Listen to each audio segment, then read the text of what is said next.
Bonjour à toutes et à tous, j'espère que vous allez bien. Moi je suis ravie de vous retrouver pour une nouvelle vidéo sur cette chaîne. J'ai mis du temps avant de filmer cette vidéo parce que j'étais un peu angoissée à l'idée de ne pas avoir grand chose à vous dire sur les 5 livres que j'ai lus en juin. Parce que pour les premiers, j'ai l'impression de les avoir lus il y a 6 mois, tellement il s'est passé de choses dans ma vie depuis. Et aussi parce que même si c'était des textes intéressant dans le sens où j'ai des choses à en dire. Il y en a un par exemple que j'ai pas du tout aimé, un autre que j'ai adoré. En fait là peut-être que vous suivez ces vidéos mais je suis en train de faire un programme qui s'appelle The Artist Way par Julia Cameron et ça m'occupe beaucoup l'esprit et je suis plus dans un processus de création et donc je prends moins le temps de vraiment réfléchir à mes lectures ou de me poser et d'écrire vraiment les points forts et les points faibles de telle ou telle lecture. Donc c'est pour ça que j'ai l'impression d'avoir moins de choses intéressantes à en dire. Mais dans tous les cas, il fallait bien que je me sente prête un jour. Aujourd'hui, je pense que c'est le cas. J'ai pris des petites notes, donc je saurai à peu près quoi vous dire par rapport à ces lectures. Et je ne perds pas plus de temps, c'est parti pour la vidéo. On commence d'abord avec un gros coup de cœur. J'ai lu Océan en mer d'Alessandro Barrico. Et ça va être assez rapide puisque j'en ai parlé dans ma vidéo de mon Meilleur Book Freak Out Tag. Donc c'est l'une de mes dernières vidéos parlées devant la caméra qui ne sont pas des vlogs. Donc je vous laisse aller voir ça si ça vous intéresse. Océan en mer, c'est un roman qui a été écrit dans les années 80 ou 90 je crois et ça parle d'une pension qui se trouve entre la mer et la terre qui est vraiment sur la pointe je pense d'un promontoire rocheux qui s'appelle la pension Almeyer et dans laquelle plein de personnages d'horizons différents avec des personnalités très différentes vont se retrouver pour soit créer comme par exemple un peintre qui essaye de peindre là où commence la mer ou alors faire des recherches comme un chercheur qui est mon personnage préféré qui s'appelle Bartolboom, qui s'intéresse à la fin des choses, où se termine la mer, où se termine l'océan, est-ce que c'est la vague qui se forme, est-ce que c'est l'écume qui arrive à ses pieds, bref, il se pose plein de questions métaphysiques sur la mer, ou encore pour se soigner, comme une jeune fille qui vient d'un royaume un petit peu lointain et qui va essayer de se guérir grâce à la mer et qui est accompagnée de son précepteur. Enfin bref, je vais pas vous faire tout le cast, mais c'est plusieurs personnages qui se retrouvent, il y a un chapitre qui suit chaque personnage, sauf que le roman est séparé en 3 parties et au milieu il y a une histoire qui a eu lieu apparemment au siècle précédent sur un naufrage. Et donc toute l'histoire est inspirée de ce naufrage-là, avec 2 personnages qui commencent à se dessiner de ce naufrage. Et dans la 3e partie, on comprend comment ces 2 histoires sont liées. Et j'ai trouvé ça incroyable, j'ai trouvé ça vraiment très chouette. La plume est très singulière, j'adore la manière dont Alessandro Barrico raconte chacun de ses personnages et dans un style différent selon leur personnalité parfois. Et on sent que c'est quelqu'un qui adore écrire et qui adore justement inventer des nouvelles façons de décrire des personnages ou de décrire une action ou de décrire un paysage. Il s'amuse vraiment et d'ailleurs j'ai beaucoup rigolé en lisant cette œuvre. J'ai beaucoup aimé aussi le fait qu'on sait jamais où on va, où est-ce que cette histoire nous emmène. C'est assez expérimental et globalement j'ai trouvé ça très bien écrit, très poétique. Moi j'adore toutes les histoires qui se passent plus ou moins proches de la mer. Et cette pension un peu magique, puisque je dirais qu'il y a du réalisme magique dans cette histoire, m'a vraiment beaucoup plu et j'étais vraiment très touchée. Et j'ai aussi énormément rigolé, vraiment le personnage de Bartolboom, j'en ai déjà parlé dans ma vidéo du coup Meilleur Book Freak Out Tag, mais c'est l'un de mes nouveaux personnages préférés, je l'ai tout simplement adoré.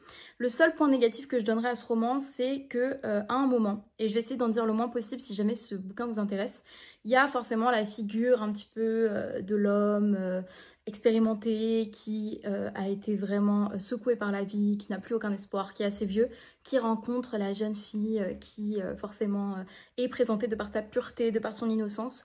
Et moi c'est quelque chose que je veux pas retrouver dans mes fictions, dans le sens où c'est un trope qu'aiment beaucoup les auteurs hommes généralement de 50 ans, et qu'ils mettent souvent dans leurs histoires des romances entre des vieux hommes comme eux et des jeunes femmes, parfois encore adolescentes.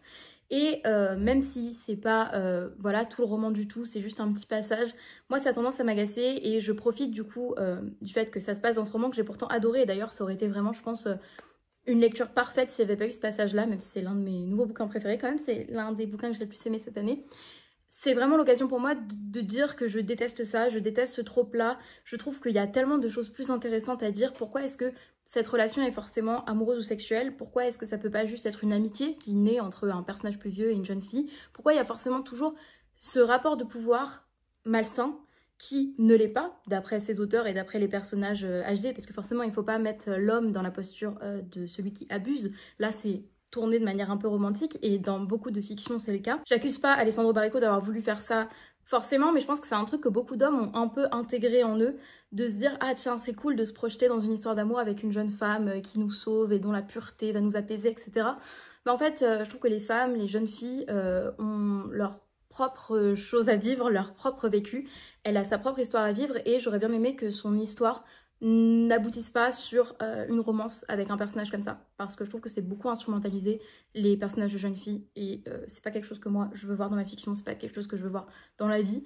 Donc voilà, le seul point négatif de Océan en mer, mais sinon c'est un énorme coup de cœur, j'ai adoré ce bouquin et voilà, ça rentre dans ma liste de mes livres préférés de l'année, mais je ferai une vidéo en fin d'année pour vous présenter toutes mes meilleures lectures. On passe à ma déception du mois, j'ai lu Sing Yesterday for Me, le premier volume de Kei Toomey, qui est une mangaka que j'ai découvert à travers des mangas que j'adore, qui sont les Jimbocho Sisters. Je vais essayer de vous le prendre là pour vous montrer. Je vous présente souvent ce manga, mais si vous êtes nouveau sur la chaîne, bah, au moins je peux juste rapidement vous recommander ce manga autour de 3 jeunes filles qui reprennent la librairie de leur grand-père, et c'est un peu slice of life, mais c'est assez profond et c'est très beau et très cosy. Et donc je m'attendais à retrouver un peu de ça dans ce manga, et finalement non, et j'ai trouvé ça assez décevant. Je me suis pas mal ennuyée.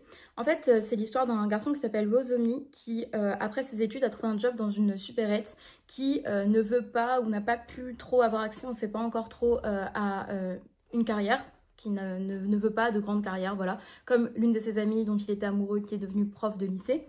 Et il vit comme ça, avec la supérette, on ne sait pas trop s'il est satisfait, il a l'air un peu de se contenter de ça, mais en même temps, est-ce que dans les prochains tomes, on va voir que finalement, c'est pas ce qu'il veut, on ne sait pas.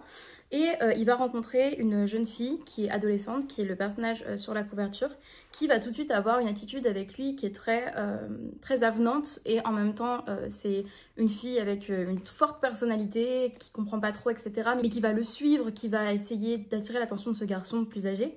Et il se passe pas grand chose, hein. Il se passe pas grand chose, on voit ce trio de personnages, donc Wozomi, la jeune fille et son amie qui est prof. Et moi j'aime pas le fait que ce qui se profile un petit peu dans ce premier tome, c'est une sorte de triangle amoureux, parce que genre il a fini ses études, alors on va dire, imaginons que ses études c'est seulement 3 ans. Je sais pas comment ça se passe, le système d'études supérieures au Japon, ni même quel cursus qu'il a fait, parce que j'avoue je me suis pas trop intéressée à ça et je sais même pas si c'est précisé dans le manga. Admettons que du coup il ait 21 ans.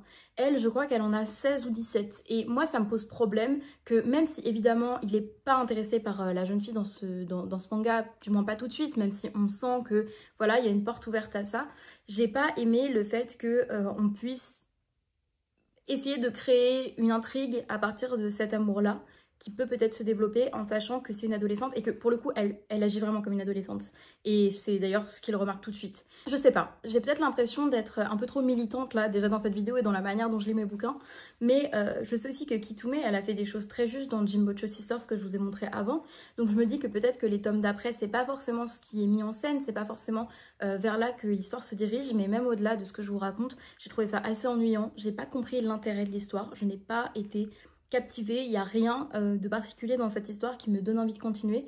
Vraiment, je vais pas lire la suite. Je pense assez sûrement que je vais pas lire la suite, sauf si je trouve le tome 2 en bibliothèque et que bah voilà, j'ai du temps à tuer, je me dis tiens pourquoi pas.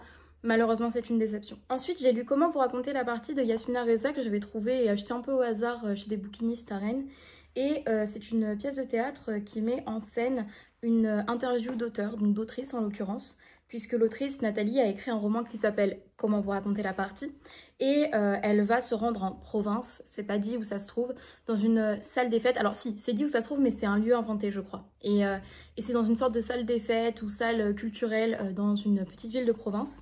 Et toute l'interview va être menée par un personnage qui s'appelle, il me semble, Roland, c'est bien ça, qui lui a vraiment envie de créer un intérêt pour la culture dans son bled, quoi, enfin dans son village, dans sa petite ville.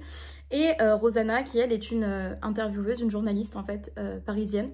Et on va voir comment l'échange se fait, ou plutôt ne se fait pas, puisque la journaliste essaye de lui parler de choses de son roman plutôt liées à sa propre vie, c'est-à-dire tiens vous avez mis ça dans le roman, est-ce que c'est parce que vous-même vous avez un rapport pas forcément sain avec les hommes, enfin voilà, elle va poser des questions personnelles très intimes et de manière très impudique, et on va voir la figure de l'autrice qui sait à peine, enfin qui sait ce qu'elle a voulu dire mais qui ne sait pas comment le communiquer aux personnes présentes dans la salle et à la journaliste, et à ce personnage Roland qui essaye de faire un petit peu le chemin entre eux et essayer de vraiment faire en sorte que ça fonctionne quoi. Et j'ai trouvé ça très bien écrit, très chouette. Il y a des passages très intéressants sur l'écriture et sur la posture de l'auteur, de l'autrice en fait par rapport à son roman.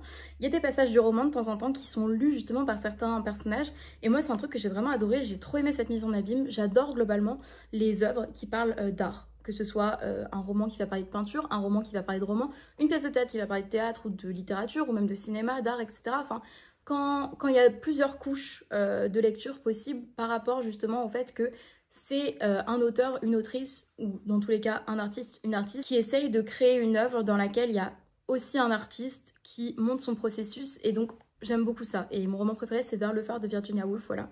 Je le recale juste ici parce que je trouve que c'est un roman qui maîtrise ça parfaitement et qui est hyper intéressant, hyper beau. Et du coup, en stage, j'ai beaucoup aimé cette pièce. Après, j'ai un peu l'impression d'être passée à côté des enjeux ou de ne pas les avoir compris.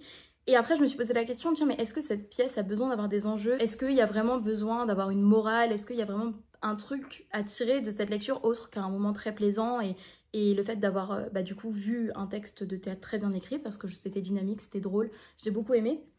Mais du coup, je me suis dit que j'aurais bien aimé l'étudier plus en détail, peut-être même à la fac, pour essayer d'en tirer des lectures plus profondes parce que en une lecture, je me suis divertie, mais j'ai pas eu l'impression de vraiment pouvoir comprendre, saisir tout à fait ce que Yasmina Reza a voulu faire. C'était quand même une bonne lecture. Après moi, les lectures courtes, donc typiquement le théâtre ou les nouvelles, c'est difficilement des choses qui me marquent sur le long terme, mais malgré tout, c'était quand même un bon moment de mon mois de lecture et donc c'est important pour moi de l'évoquer. Il fait super chaud, donc je vais me débarrasser de cette chemise qui ne sert à rien à part le style. J'ai lu Croire aux fauves de Nastasia Martin, c'est la belle-mère de mon copain qui me l'a offert pour Noël et je suis très contente. Et c'est peut-être justement à cause de ce livre que je rebutais un peu, que j'avais pas envie de vous filmer cette vidéo. Parce que même si il m'a beaucoup plu et qu'il m'a beaucoup perturbée, mais dans le bon sens, il m'a marqué quoi, j'ai du mal à en parler et j'ai du mal à vraiment savoir comment en parler. En gros, c'est l'histoire d'une anthropologue française qui, en 2015, s'est fait attaquer par un ours dans des montagnes en Sibérie. Et elle va expliquer à la fois ce qu'elle était en train de faire là-bas, les gens qu'elle a rencontrés là-bas au cours de son travail, mais aussi sa pensée animiste du monde.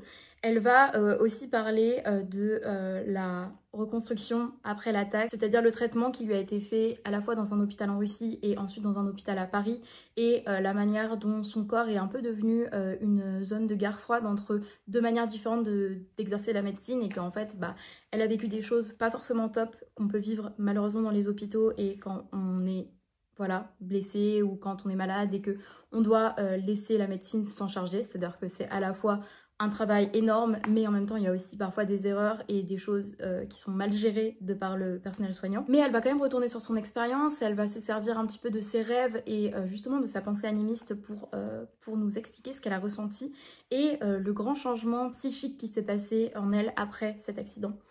Et j'ai trouvé ça vraiment particulier, c'est un texte très très unique en son genre, j'ai jamais lu ça. Et moi au départ je me disais, j'aime pas trop la littérature dite de voyage, je sais que c'est un mot un peu trop large pour tout ce qui peut englober le nature writing, justement des écrits un petit peu d'anthropologie comme ça. Et j'avais peur que ça me plaise pas et au final j'ai été vraiment marquée par cette lecture. Il y a des moments qu'on comprend pas forcément parce qu'elle nous explique voilà, ses liens avec des gens qu'elle rencontre là-bas, etc.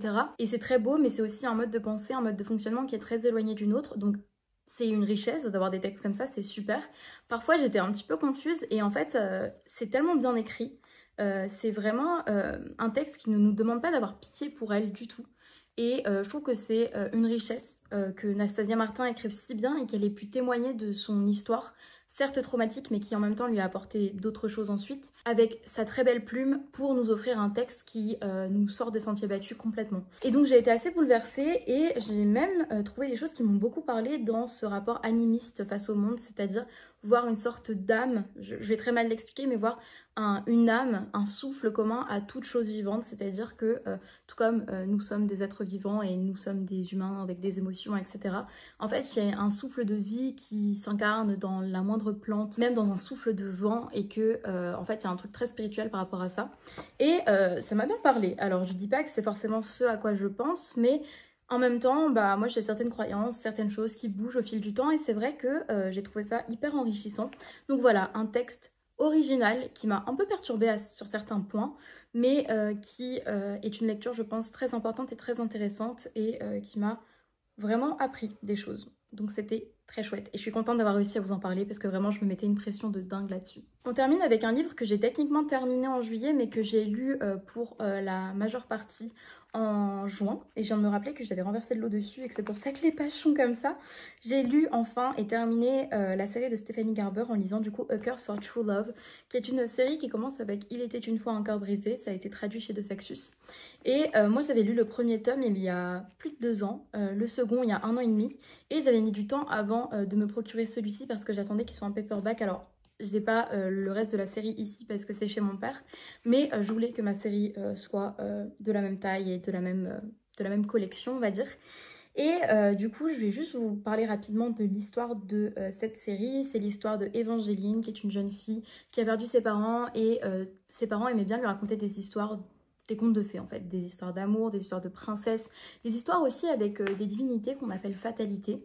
Et en fait, un jour, elle était folle amoureuse de son fiancé, mais son fiancé va lui apprendre que, en fait, ils peuvent plus être ensemble parce qu'il vient de se fiancer à une autre fille qui est la cousine de la protagoniste. Et donc, Evangeline va aller demander dans la chapelle de la fatalité Jax, la fatalité du prince des cœurs, je crois. Je sais pas comment ça a été traduit, donc j'essaie de vous faire une traduction un petit peu sur le tas. Et même si elle n'est pas sûre que les fatalités existent vraiment, elle va dire que voilà, elle est prête à faire un échange avec lui, prête à faire un sacrifice pour qu'il lui permette de retrouver son fiancé et d'annuler cette malédiction parce qu'elle comprend que c'est une malédiction. Et Jax, du coup, la fatalité du cœur brisé, va lui accorder ça. Mais en échange, elle devra donner 3 baisers à qui il décidera, quand il décidera. Et à partir de ça, il va y avoir toute une intrigue où elle va être emmenée dans le Magnificent North. Très mal dit, mais le Nord magnifique, je sais pas comment ça a été traduit. Si vous le savez, si vous avez lu la série en français, n'hésitez pas à me le dire, parce que peut-être que les traducteurs ont fait d'autres choix. Et à partir de là, il va y avoir rebondissement sur rebondissement. Quelque chose que j'avais beaucoup aimé dès le premier tome et qui globalement est assez chouette avec cette série, c'est que, alors c'est pas de la grande littérature, c'est pas très bien écrit, ça cherche pas les effets de style, c'est même assez redondant, c'est franchement très pauvre comme plume, mais l'héroïne, que beaucoup trouvent très naïve, elle l'est, et pour certains c'est insupportable, mais moi ça me faisait rire. L'héroïne en fait, elle a tellement été bercée à toutes ces histoires, ces contes de fées, ces romans d'amour, qu'en fait l'autrice, elle s'amuse à créer une fantaisie dont l'intrigue c'est l'amour. Et ça veut pas dire que c'est une romantaisie, alors c'en est peut-être une, mais moi j'ai jamais rien compris à ces catégories, mais c'est-à-dire que en fait l'histoire c'est cette héroïne qui fait face à plein de choses magiques qu'elle avait jamais imaginées, et pour s'en sortir, elle fait un peu appel aux histoires et aux contes de fées qu'elle a lus quand elle était plus jeune. Et du coup, l'autrice s'amuse à mettre plein de tropes, mais de tropes de romance. Et genre, c'est gros comme une maison que c'est fait exprès. À un moment, dans ce premier tome, il y a vraiment une auberge et sur laquelle il y a écrit « Only one bed ». Et enfin voilà, vous comprenez, c'est les tropes de la romance habituelle. Et c'est pas subtil du tout, mais c'est quelque chose qui en sait son charme. Et moi, je mets aussi le monde qui était développé dans cette série. Là où beaucoup de gens ont détesté le 3e tome, du coup j'y viens, moi j'ai passé un bon moment. Et je suis très étonnée. Parce que quand ce 3e tome est sorti, il y a eu un tollé qui disait que l'autrice avait abandonné son histoire au profit d'une autre histoire qu'elle est sûrement en train d'écrire, je sais pas, en vrai je suis pas très au courant de l'actualité de Stephanie Garber. Mais que en fait tout a été très rushé et que beaucoup de choses qui ont été dites ou de fils d'intrigue qui ont commencé dans le second tome n'ont pas trouvé leur fin.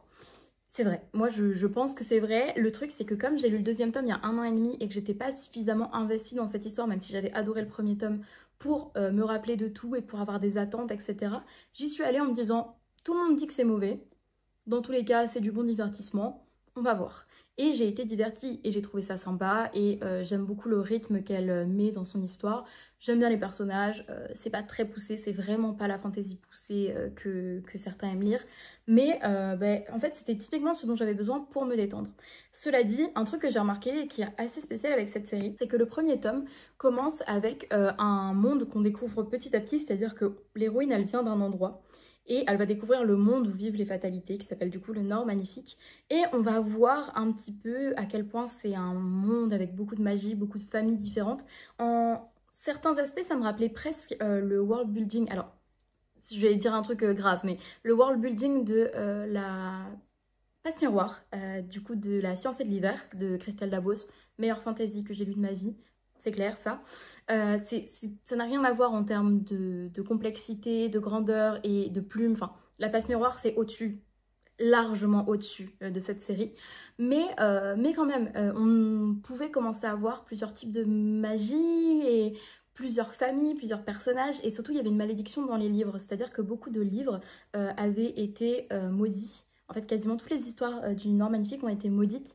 Ou en fait, quand on commence une histoire, soit les mots se barrent et voilà, il n'y a plus de mots. Soit les histoires sont réécrites au fur et à mesure qu'on lit un livre. Donc en fait, on n'a pas vraiment d'histoire de ce monde-là, puisque à cause d'une malédiction, on ne sait pas ce qui s'est passé par le passé, à part pour les gens qui y étaient et qui peuvent en témoigner. Enfin ça, c'est hyper intéressant. Je trouve ça super comme idée dans un roman fantasy. Et donc voilà, il y avait un truc qui me faisait croire que le monde allait vraiment s'étendre et on allait voir un grand monde complexe de fantasy très merveilleux qui allait voilà, être peint dans cette trilogie. Le deuxième tome, c'est un peu le cas parce que dans le deuxième tome, qui est mon préféré, il s'est passé énormément de choses, intrigue sur intrigue, vraiment révélation sur révélation. Les personnages ont pas mal voyagé, sont allés pas mal dans d'endroits différents. Ça se terminait sur un cliffhanger, un truc vraiment qui m'a pris un peu au trip. Je me disais waouh, je m'attendais pas à être voilà, choquée comme ça en lisant cette série. Et le troisième tome, maintenant que j'y réfléchis, heureusement qu'il y a eu le temps parce que je pense que si je l'avais lu dans la foulée, bah, j'aurais pas aimé. En fait, le monde qui s'était agrandi dans le deuxième tome, il se rétrécit. C'est-à-dire que les personnages restent globalement toujours dans les mêmes endroits. J'ai l'impression qu'il y avait énormément de questionnements, de choses, de questions posées, même par rapport à ces vieilles familles dans le second tome. Et là, d'un coup, c'est oublié. Alors, il y a quand même des réponses aux questionnements principaux, mais c'est comme si, ouais, je suis d'accord avec les gens qui disaient que l'autrice a un peu abandonné son bouquin, enfin sa trilogie au dernier moment. C'est-à-dire que je crois qu'elle a eu la flemme d'aller au bout de toutes ces intrigues et qu'elle a juste fait un truc qui finit l'histoire. Un peu, voilà, enfin la fin de l'histoire, elle me paraissait assez peu impressionnante par rapport à ce grand Nord, par rapport à toutes ces histoires qu'elle nous promettait dans le premier tome. Et j'ai quand même aimé, et moi je suis quand même contente d'avoir terminé cette série parce que ça m'a divertie, mais franchement, je comprends aussi pourquoi beaucoup ont été déçus. Et je pense que je mets pas de note à mes bouquins, mais que ce serait typiquement un 3 sur 5. Dans le sens où pour beaucoup c'est peut-être un 1 ou un 2, mais moi ça m'a diverti. Ça casse pas trois pattes à un canard, c'est pas forcément un truc que je vous conseille si vous aimez la fantasy. Par contre si vous vous lancez en fantasy, bah allez-y, même si je sais qu'on dirait que je déteste ce bouquin de la manière dont j'en parle, c'est juste que j'ai bien aimé mais j'ai tout à fait conscience de ses problèmes et tout à fait conscience des choses qui n'allaient pas. Donc voilà, A Curse for True Love, c'était dans ma liste de 25 livres à lire pour 2025 et c'est chose faite. Voilà, c'est tout pour cette vidéo, j'espère qu'elle vous aura plu. N'hésitez pas à me dire dans les commentaires ce que vous en avez pensé, ce que vous avez lu en juin, si vous avez lu ces livres, si vous les avez aimés ou non. Et moi, je vous dis à très bientôt pour une prochaine vidéo sur cette chaîne.